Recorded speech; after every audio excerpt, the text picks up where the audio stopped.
Tonight, we descend. Voicemail from the basement. The first time Evelyn heard the voicemail, she thought it was a mistake. She'd just come home from her night shift at the hospital, exhaustion clinging to her like a second skin. The apartment was still and dark, the kind of quiet that wraps around you like a thick fog. She set her keys down, toed off her shoes, and was halfway to the fridge when her phone vibrated. One new voicemail. From her own number. She stared at it, puzzled. Maybe she'd pocket-dialed herself during a nap? Maybe the system had glitched? She hit play. The sound was barely a whisper, static-heavy, broken, like wind brushing against a microphone. But underneath, something moved. A voice. Her voice. Unintelligible. A breathless murmuring that didn't form words, but somehow still felt urgent. She ended the message and deleted it. Shrugged it off. Went to bed. The next day, there was another. Again, from her number. Again, at a time when she couldn't have possibly sent it. This time, the whispering was clearer. Slurred, but unmistakable. Let me out. She stared at her phone, a creeping unease prickling at her neck. Let me out. Out of what? She lived alone. A third-story apartment in a 100-year-old brownstone. One bedroom. One bath. And a basement, long sealed off. She'd never even seen the inside. The landlord said the door had been bolted decades ago. Rats. Mold. Too unstable to enter. Still, she checked the door. Still locked. Still sealed with 4 thick bolts, the kind used for keeping out more than just rodents.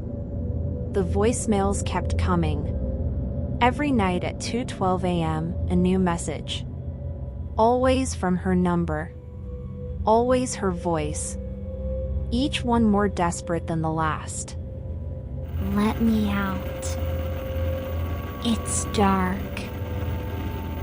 Please. Please. I'm still down here.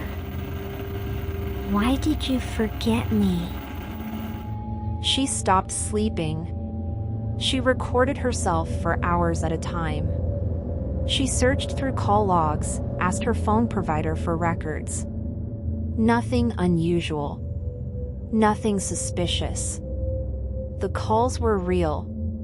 But they weren't coming from her phone. They were coming from the basement. One night, Evelyn pressed her ear to the door. At first, nothing. Then, scratching. Faint. Measured. As if someone were tracing their nails across the other side. She stepped back. And something knocked. 3 times. Soft. Polite. She didn't answer. A week passed. Evelyn looked like a ghost in the mirror. Pale. Hollow-eyed. She jumped at her own reflection. Heard her name whispered from drains. Dreamed of corridors made of teeth. Then she got a final message. I remember now. You locked me in. She didn't listen to the rest. She deleted the message, threw the phone in the freezer, and sat on her bed, knees drawn to chest. But the freezer didn't stop it. The calls started coming through her smart TV. Her laptop. Her baby monitor, though she had no children. The voice said it was her. Not just sounded like her. Was her. And it remembered everything. Evelyn had no memory of locking anyone in. No recollection of anything even close. But the voice said otherwise. Said she had chosen to forget. That forgetting was the cost. That she'd made a deal. For peace. For freedom. For a second chance. And the thing in the basement. That had been the price. She stopped answering the calls. The knocking turned to pounding. She moved her bed to the farthest wall. She covered the door with bookshelves, furniture, holy symbols, candles. Didn't matter. It got out. The apartment was found empty. Dust thick. Every mirror shattered. The basement door stood ajar. Downstairs, every surface was covered in carvings. Voicemails scratched into concrete. All in her voice. All saying the same thing. Let me out. Evelyn was never seen again. But the apartment wouldn't stay rented.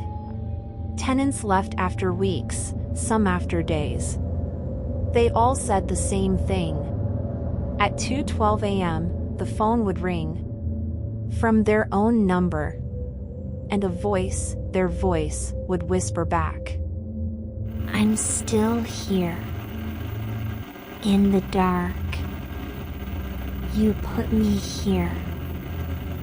You forgot me. Let me out. Some swear the door opens on its own now. Others say there's a woman inside, face pressed to the cracks, whispering secrets only you know. She'll say your name. Tell you things you don't remember. Remind you of a deal you never made.